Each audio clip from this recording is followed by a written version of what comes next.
Hello प्यारे बच्चों, कैसे आप लोग। मेरा शुक्ला स्वागत करता हूं यूपी बोर्ड हाई स्कूल के इस नंबर 1 एजुकेशन चैनल पर।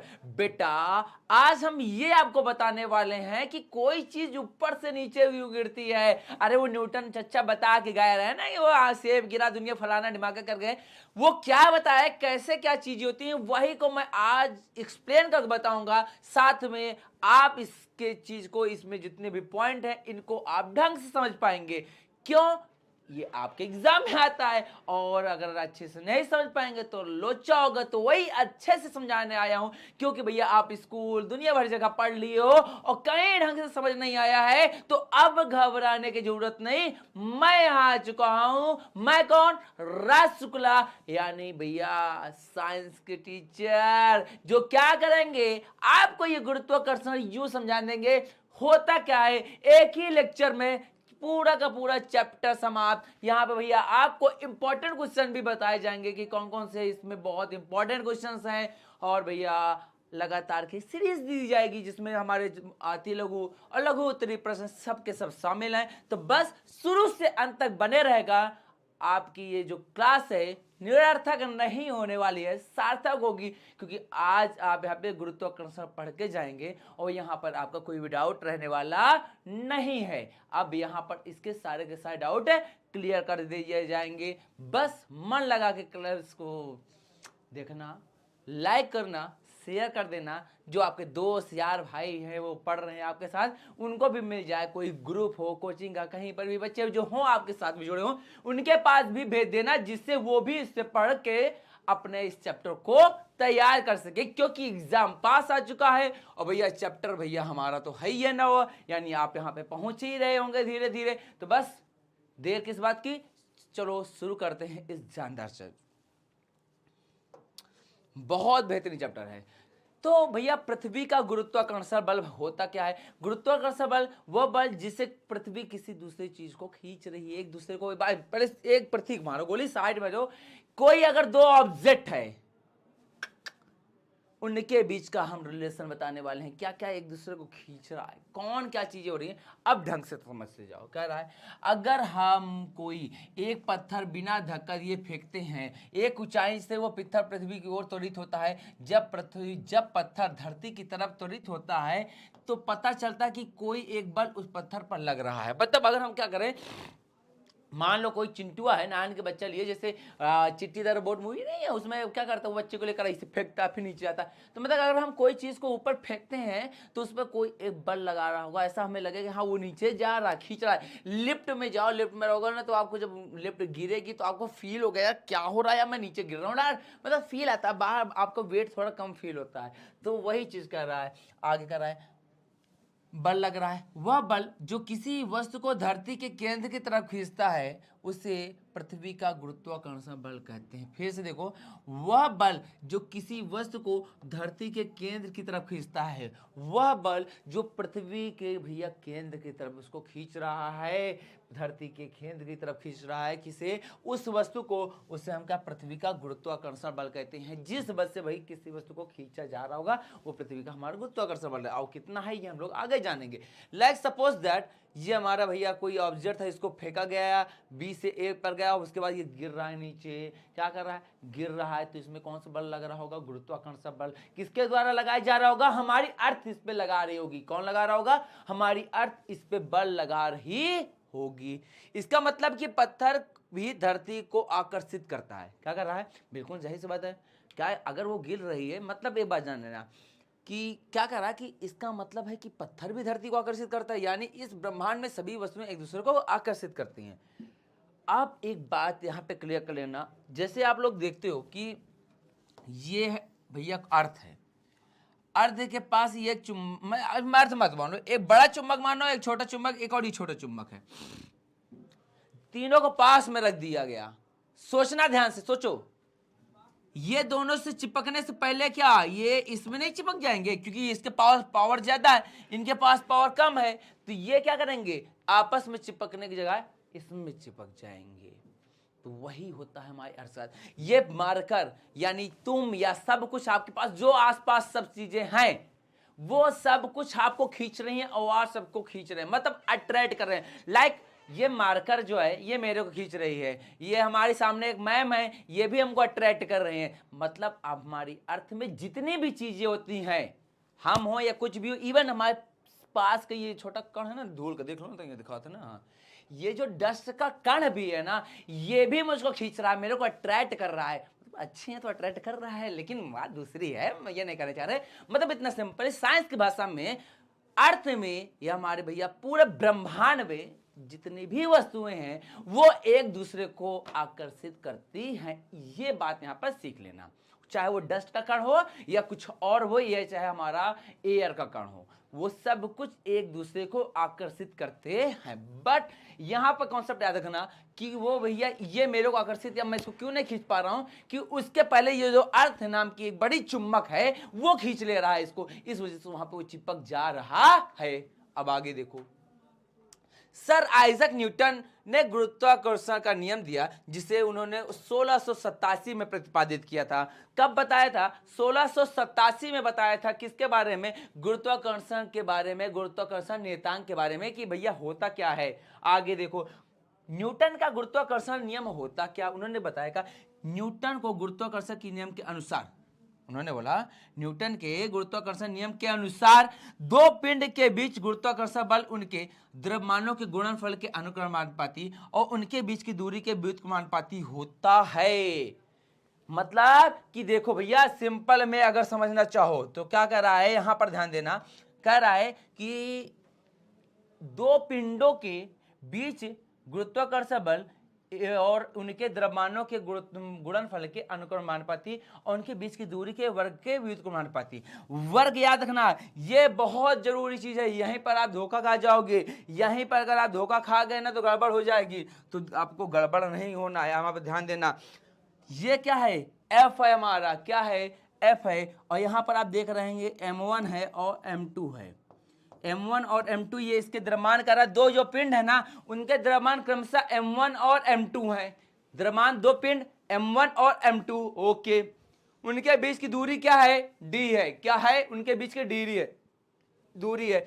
तो कह रहा है इन दोनों के द्रव्यमान के गुणनफल, द्रव्यमानों के गुणनफल हमने क्या कर दिया? M1 M2 का गुणा कर दिया और उनके बीच की दूरी को व्युत्क्रमानुपाती यानी और उसका स्क्वायर कर दिया।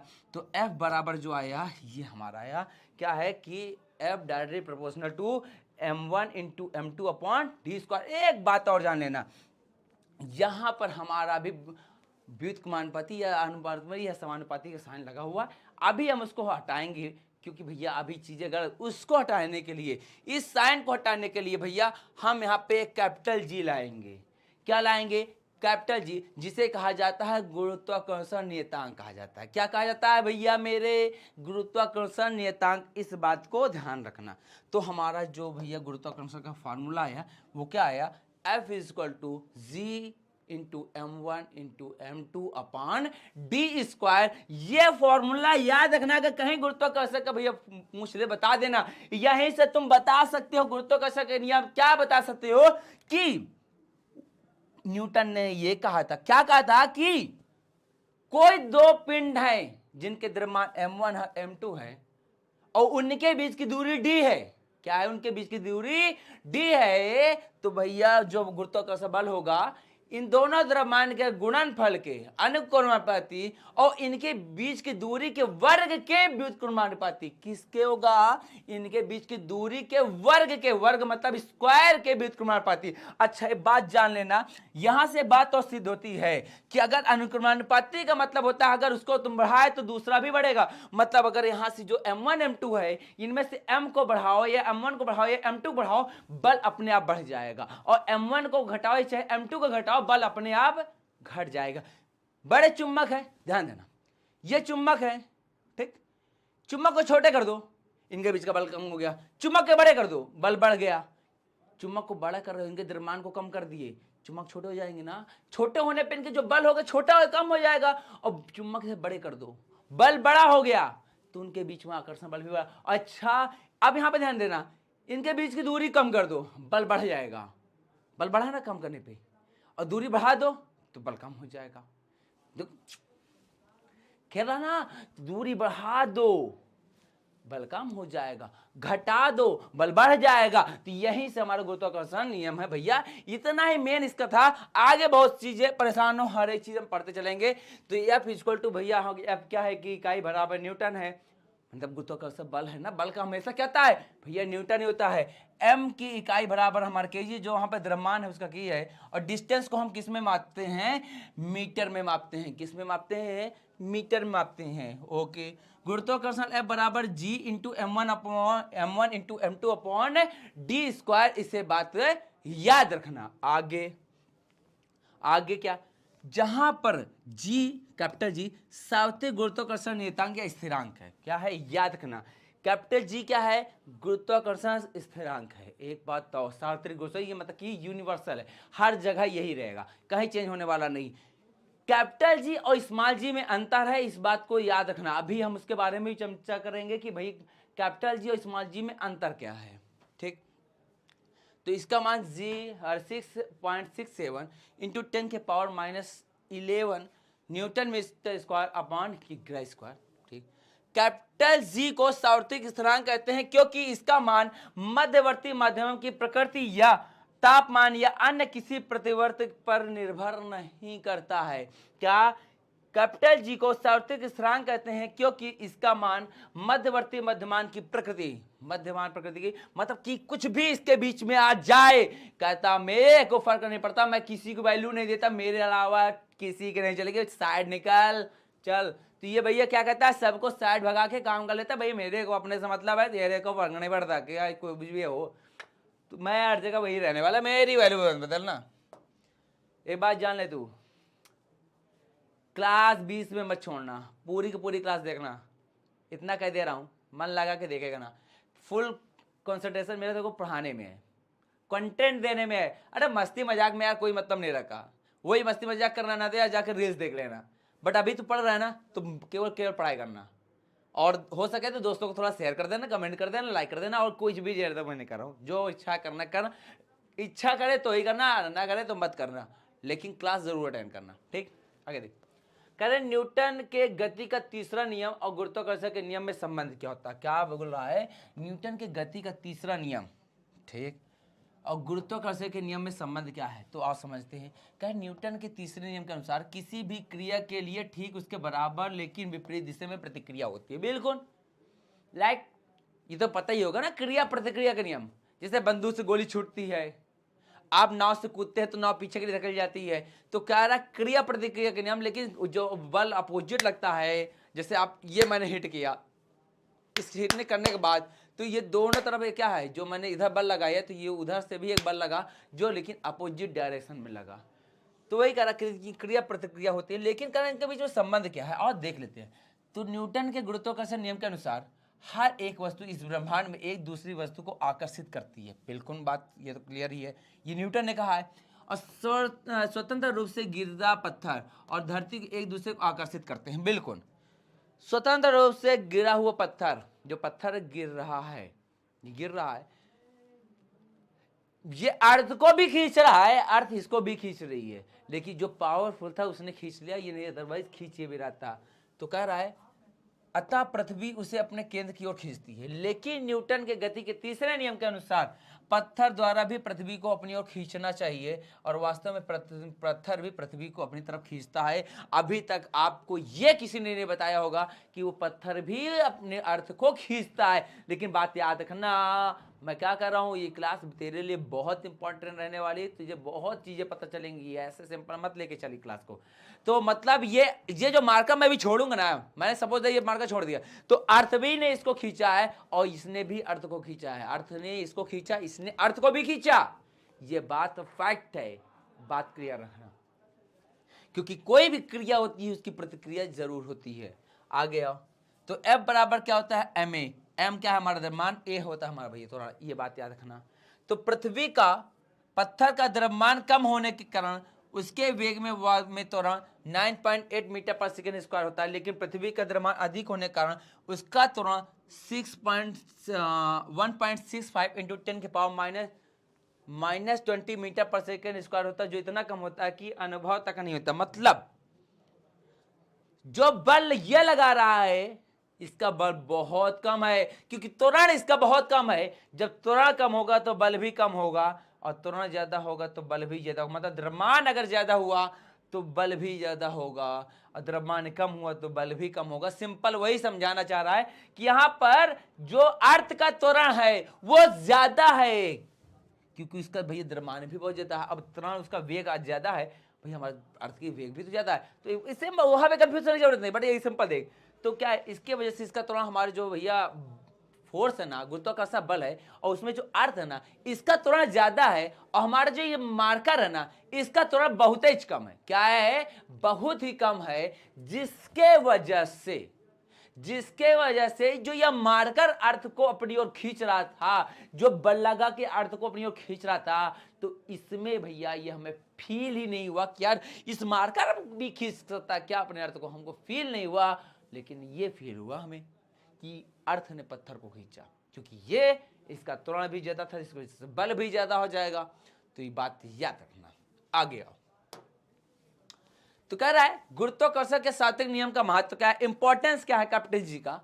हमें पृथ्वी से बंधे रखने वाला बल है, यही बल क्या करता है, हमें अपने पृथ्वी से बांधे रख रहा है। आगे, हमारे भाई पृथ्वी के चारों ओर चंद्रमा की गति भी कराता है, सूर्य के चारों ओर ग्रहों की गति कराता है, और चंद्रमा और भैया सूर्य के कारण जो ज्वार भाट आता है उसमें भी करता है। तो ये बात याद रखना, गुरुत्वाकर्षण के सात्विक नियम का ये फायदा होता है जो अभी हम लोग पढ़ के आए हैं, कि जो एक दूसरे को सब कोई खींच रहा, अगर खींचना बंद कर दे तो लोचा हो जाएगा और सब कुछ नष्ट हो जाएगा, सब कुछ बर्बाद हो जाएगा।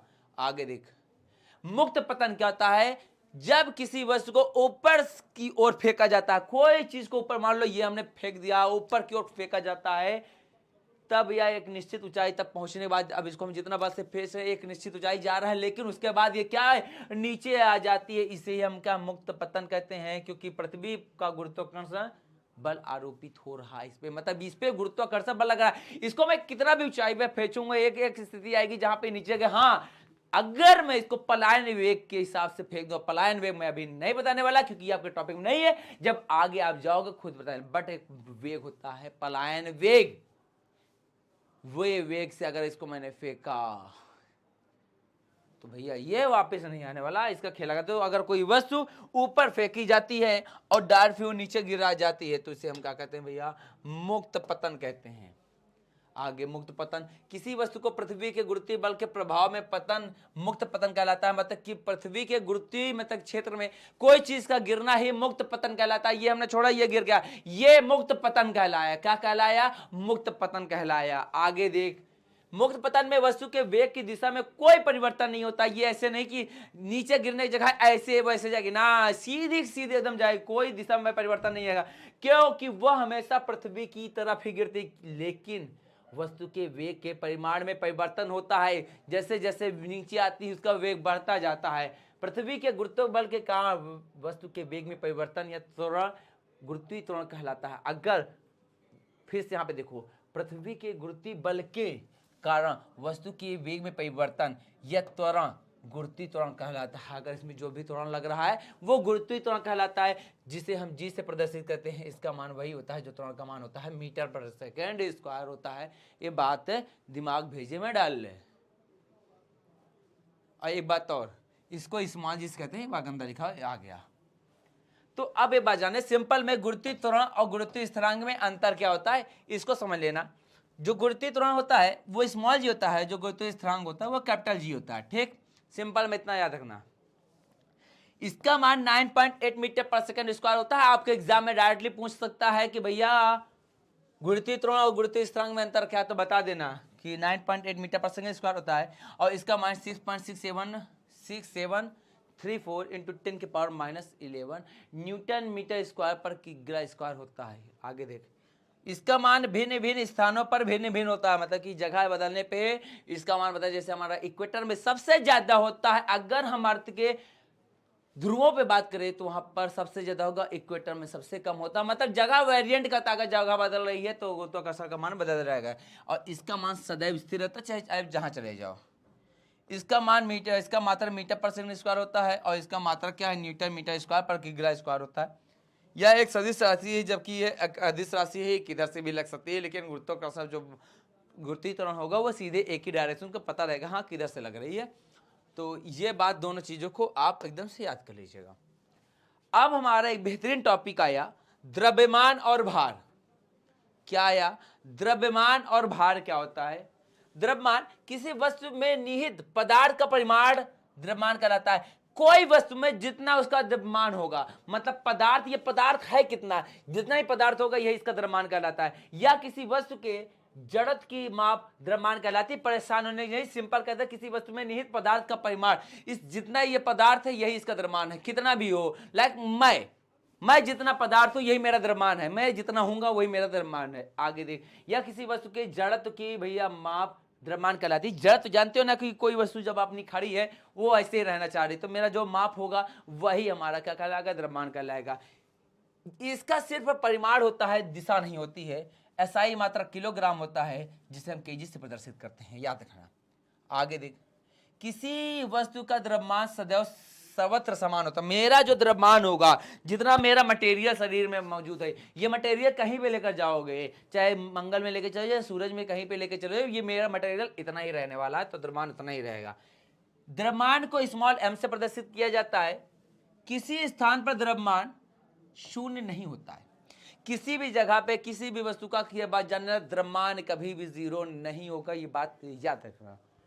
भार क्या होता है फिर? द्रव्यमान। अब भार, किसी वस्तु का भार वह बल है जिससे पृथ्वी अपनी ओर खींचती है। तो फिर ध्यान देना क्या कर रहा है, किसी वस्तु का भार वह बल है, भार वह बल है जिससे वस्तु अपनी ओर आकर्षित करती है। मतलब भार क्या होगा? मेरा भार वो है जो मेरे को अर्थ द्वारा खींचा जा रहा है। इस पेन द्वारा जितना बल लगा के इसको खींचा जा रहा है, यही इसका भार है। मतलब जितना भार लगा के अर्थ इसको खींच रही है, इससे इतना ही इसका भार होगा। तो भैया बल बराबर बल कितना होगा? जितना उसका द्रव्यमान होगा, और जितनी तेजी से, जितने त्वरण से उसको खींच रही होगी। तो F बराबर ma।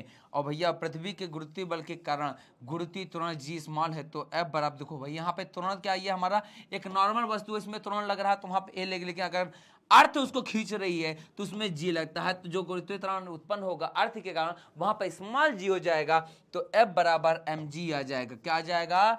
mg आ जाएगा। तो भैया भार बराबर बोल सकते हो कि mg, भार बराबर F इक्वल टू F, भार बराबर weight equal to F equal to mg।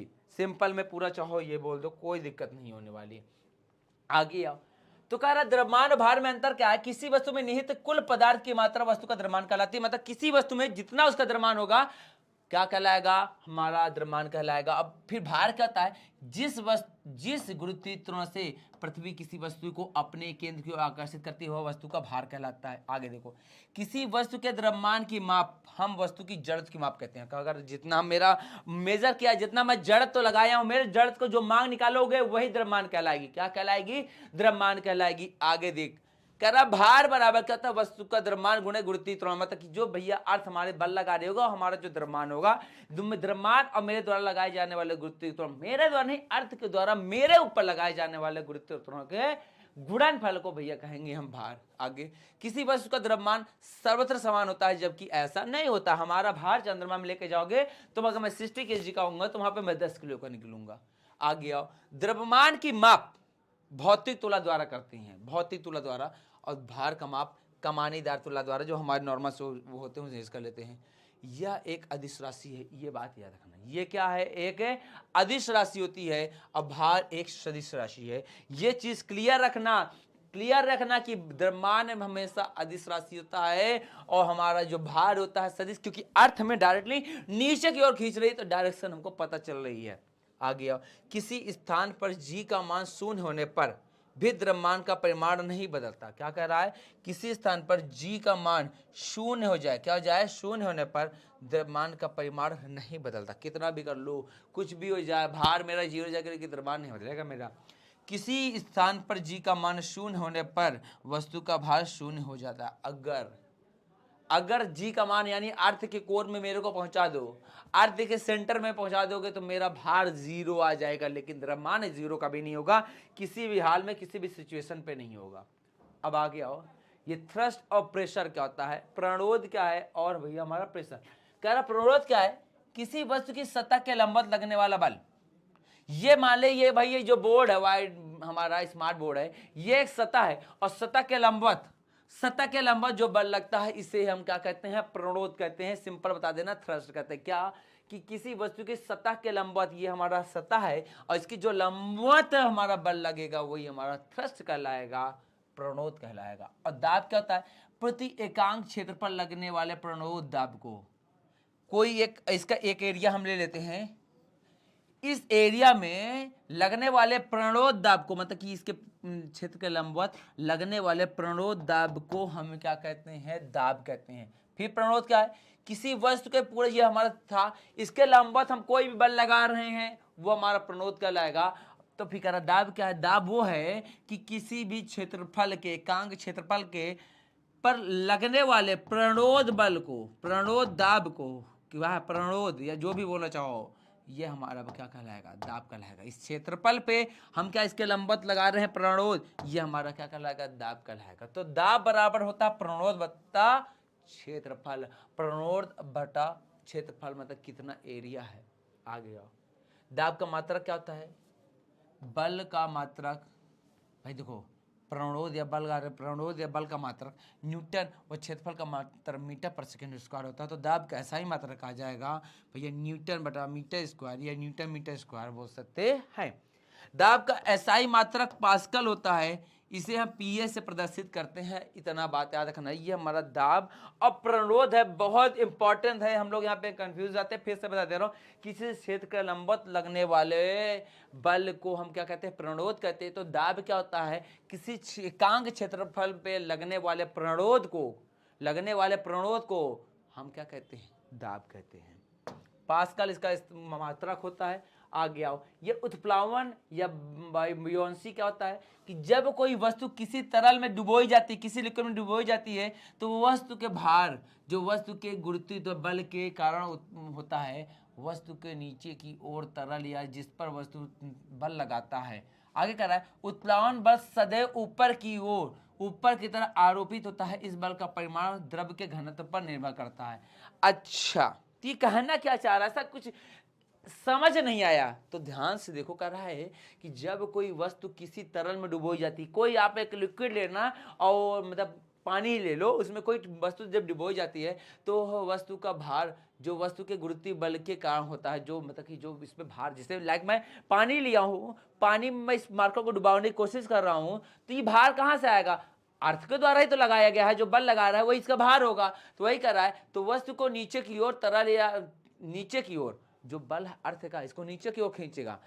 बल है जो कौन, जो देखो ये लिक्विड भरा हुआ है, मान लो लिक्विड भरा है, ये मार्कर है, इसे अर्थ क्या कर रही है, अपने इसकी जो इसका भार होगा उतने ही बस से अर्थ इसको खींच रही होगी कि नहीं हो रही है। तो वही कह रहा है कि वस्तु को नीचे की ओर और तरल उसे ऊपर की ओर बल लगाता है, और जो कि जो देखो अर्थ इसको नीचे की ओर खींचेगी और पानी इसको ऊपर की ओर खींचेगा, यही बुयांसी कहलाता है, यही उत्प्लावन बल कहलाता है। मतलब कि उसको तैरने दे भैया। मैं अगर घनत्व पे डिपेंड करेगा, अगर घनत्व कम हो जाता हुआ तो भैया लोचा हो जाएगा। तो क्या है, उत्प्लावन बल सदैव ऊपर की ओर आरोपित होता है। मतलब उत्प्लावन बल जब कभी कोई, जैसे ये लिक्विड है, लिक्विड में कोई चीज़ भरा हुआ है और इसको हम यहाँ पे ये चीज बॉक्स को डुबाए रहे हैं, तो उत्प्लावन बल इस पे हमेशा ऊपर की ओर ही लगेगा और इस पे क्या है, बल जो लगेगा गुरुत्व पृथ्वी द्वारा वो नीचे की ओर लगेगा, लेकिन जो उत्प्लावन बल होगा वो ऊपर की ओर लगेगा।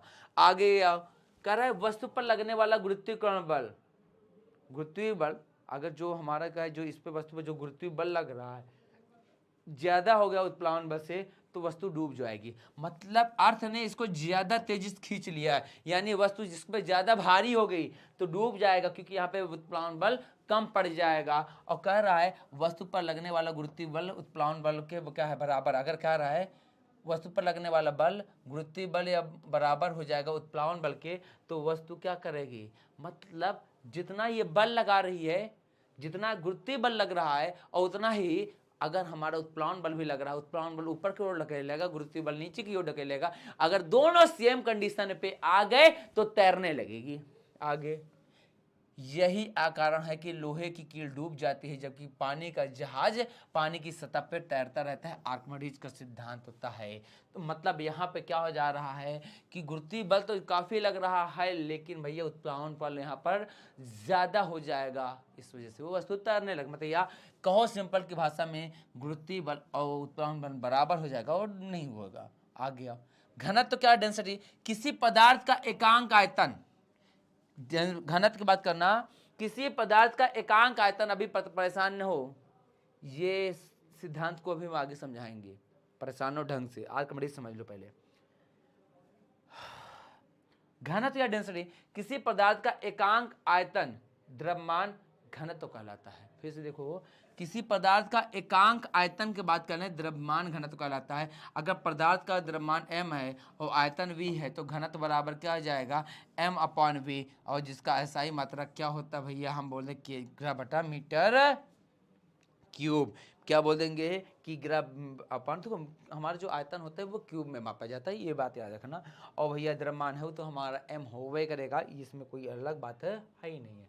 तो आगे कर रहा है, आर्किमिडीज का सिद्धांत क्या था कि आर्किमिडीज ने कहा था जब किसी वस्तु को किसी तरल में पूर्णतः या अंशतः डुबोया जाता है, ध्यान देना, अगर किसी वस्तु को किसी तरल में पूर्णतः या आंशिक रूप से थोड़ा सा डुबोया जाता है तब वस्तु ऊपर की ओर लगने वाले बल का अनुभव करती है। यार क्यों, मुझको कोई ढकेल भी रहा है नीचे से क्या, तो ये बल को अनुभव करता है। यह बल वस्तु द्वारा विस्थापित तरल के भार के बराबर होगा। अब अगर मान लो क्या करो कि जैसे एक पत्थर लो, और पत्थर को क्या करो, एक पूरी बाल्टी पानी भर दो, भरने के बाद या कोई मग्गा उसमें भर दो और उस पत्थर को लो उसमें डुबो दो। पानी को क्या कर रहे हैं, मग्गे को जब रखना तो उसको मग्गे के नीचे एक थाली रखने देना। अब जितना भैया तुम्हारा मग्गा था उतना ही भैया उसको पानी भी हो, मतलब जितना तुम्हारा वो पत्थर था उतना ही पानी तुम्हारा उसमें बाहर आएगा। तो वही कर रहा है। तो क्या होता है कि जब किसी वस्तु को किसी तरह में डुबोया जाता है, अंशतः डुबोया जाता है, तब वस्तु ऊपर की ओर लगने वाला बल अनुभव करती है। यह बल वस्तु द्वारा विस्थापित तरल के बराबर होता है, मतलब कि जो वस्तु द्वारा जो बल लगाया गया है या बल बराबर, यानी उसका भार जितना होगा उतना ही, क्या देखो गुरुत्वीय बल बराबर क्या होता है, भार भी बोल लो, क्योंकि गुरुत्वाकर्षण समर इसमें जितना बल लगा रहा है वही उतना इसका भार भी है, जितना इसका भार है वही तो इसका गुरुत्वीय बल है। तो कह रहा है कि जितना भैया पानी गिरेगा उतना ही इसका भार होगा, मतलब दोनों चीज इक्वल होंगे। अगर तुम्हें इसका मान लो इसका मापन करना कितना है, तुम्हारे पास तराजू नहीं है तो भैया तुम वो तरीका भी अपना सकते हो कि भाई इतना पानी के बराबर ही होगा। आगे देखो, आर्किमिडीज के सिद्धांत का उपयोग, यह पदार्थ को अपेक्षित घनत्व ज्ञात करने में किया जाता है। आगे देखो, यह जलयानों में पनडुब्बियों के डिजाइन बनाने में सहायता करता है। कौन, हमारा आर्किमिडीज। दुग्धमापी हाइड्रोमीटर आर्किमिडीज के सिद्धांत पर ही आधारित है। इसी के कारण लोहे एवं स्टील का बना एक जलयान इतना बड़ा होते हुए भी जल पर तैरता रहता है, लेकिन एक छोटी सी पिन उसमें डूब जाती है। तो भैया यहाँ पर जान लो, मुद्दा वही हुआ, फिर से जान लो कि डुबोया जाता है तो बल का अनुभव करता है। और भैया यह बल वस्तु को विस्थापित तल, मतलब जितना भाई उसका बल होगा, जितना जहाज का बल था उसने ऐसा शेप था, ऐसा साइज बनाया गया जिसकी वजह से वो पानी में डुबोया गया, तो उसने अपने भार के बराबर पानी विस्थापित कर दिया। और भैया वही विस्थापित हो गई जिसको वो नहीं डूबी, और जो लोहे की कील थी वो विस्थापित नहीं कर पाई और टक्कर से डूब आ गया। अपेक्षिक घनत्व किसे कहते हैं, रिलेटिव डेंसिटी। अपेक्षिक घनत्व किसी पदार्थ के घनत्व और पानी के घनत्व के अनुपात को अपेक्षिक घनत्व क्या कहते हैं। किसी अपेक्षिक घनत्व किसी पदार्थ का घनत्व और पानी का घनत्व, पदार्थ का घनत्व यानी चाहे आप लोहा ले लो चाहे उसका ले लो उसका घनत्व, और पानी का घनत्व, इन दोनों के घनत्व के अनुपात को क्या कहते हैं हम, अपेक्षिक घनत्व। यानी पदार्थ का घनत्व बटा पानी का घनत्व, यानी लोहे का जहाज है उसका घनत्व या लोहे की कील है उसका घनत्व बटा पानी का घनत्व। दोनों के घनत्व को अगर हम क्या करें भैया, अनुपात निकालें तो पता चल जाएगा अपेक्षिक घनत्व क्या होता है। इसका कोई मात्रक नहीं होता, ये बात याद रखना, इसका कोई मात्रक नहीं होता है, ये बात याद रखना। इस चैप्टर के सारे इंपॉर्टेंट चीजें मैंने बता दी हैं। ऐसे ही हम क्या क्लासेस लाते रहेंगे, क्लासेस शेयर कर। देखो मेरा मेन मोटिव है तेरे को समझाना, तेरे को चीजें क्लियर करना, बात खत्म। आगे देख, ये सारे के सारे लघुत्तरी हैं, अति लघुत्तरी हैं, जिसमें से प्रैक्टिस करके जितना मैंने पढ़ाया उसमें से सबका सब यही चीज़ है। एक भी तेरे को क्लियर मतलब अनडाउटफुल में नहीं रहेगा, सबका सब तेरा सॉल्व हो जाएगा जितना मैंने पढ़ाया उसमें से। ये आपके लघु उत्तरीय प्रश्न है, जो कि वहीं से ये भी मिल जाएंगे क्या क्या चीजें होती हैं। जैसे भाई किसी वस्तु का द्रव्यमान इतना है और उसका भाई द्रव्यमान चंद्रमा कितना है, भाई क्या होगा। आगे एक ही कमरे में रखी दो वस्तुएं एक दूसरे को क्यों आकर्षित नहीं करती हैं। क्या कर रहा है, एक ही कमरे में रखी दो वस्तुएं एक दूसरे को क्यों आकर्षित नहीं करती, इसका तुम जवाब दे सकती हो क्यों नहीं करती हैं। आगे पृथ्वी और चंद्रमा की गति के लिए कौन सा उत्तरदायी होता है और किसने। अब देखो जैसे एक बात जान लेना, ये अर्थ है, अब ये अर्थ और ये दोनों चीज़ ये दूसरे को आकर्षित नहीं करेंगे। क्यों नहीं कर देंगे कि हमारी अर्थ बहुत बड़ा चुंबक है और वो छोटे छोटे हैं, उनके पास इतना काम नहीं हो पाएगा कि एक दूसरे को आकर्षित कर सके। तो सिंपली बता देना। और बहुत सारे आर्किमिडीज का सिद्धांत क्या है, ऐसे दो कारक बताइए जिनमें उत्प्लावन बल निर्भर करता है किन किन चीज़ों में। मैंने सब कुछ आपको बता दिया है। और भैया इसी के साथ आज आपकी ये क्लास समाप्त होती है। मिलेंगे अगली क्लास में इसी प्रकार जोरदार तरीके से। तब तक के लिए नमस्कार, राधे राधे, जय हिंद।